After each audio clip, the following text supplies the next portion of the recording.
नाज़िर सांगर जे PS 43 ते voting जो अमल जारी है। वधीक तफ़सील ॿुधाए रहियो आहे नादिर भुर्ती।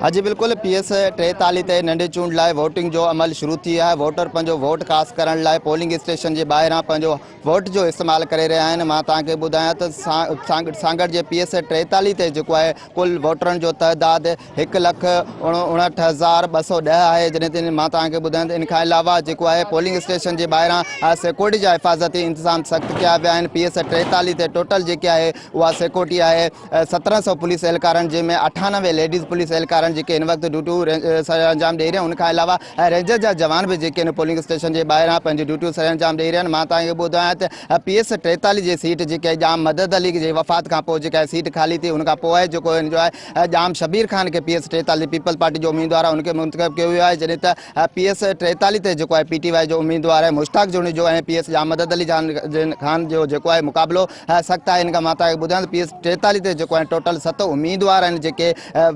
उम्मीदवारनि जेके इन मुक़ाबले आहिनि। मां तव्हांखे ॿुधायां त जेको आहे PS 43 ते वोटिंग जो ॾींहं जे हवाले सां शहीद बनीज़राबाद जा 3 SSP SHOs भी जेके उहे मुक़ररु कया विया आहिनि। इनखां अलावा जेको आहे मां तव्हांखे ॿुधायां त 132 पोलिंग स्टेशनूं क़ाइमु कयूं वियूं आहिनि, जंहिंमें 34 पोलिंग स्टेशन जेके उहे हसास ॾिना विया आहिनि। 37 पोलिंग स्टेशन जेको आहे इंतिहाई हसास करार ॾिना विया आहिनि। जॾहिं त 100 पोलिंग स्टेशन ते जेको आहे CCTV कैमराऊं नस्ब कयूं वियूं आहिनि, जेके उन्हनि जिन्हनि जी निगरानी जेको आहे SSP Sanghar deputy commissioner Sanghar ख़ुदि पाण करे रहिया आहिनि। मां तव्हांखे ॿुधायां त हीअ सीट जेका आहे जाम मदद अली जी वफ़ात खां पोइ जेका खाली थी, जंहिंजी जेको आहे ॿीहर जेको वोटिंग जो अमल अॼु शुरू थी वियो आहे, जेको सुबुह 8 बजे खां शुरू थियो आहे, जेको शाम 5 बजे ताईं बिना कंहिं वक़फ़े सां जारी रहंदो। जी।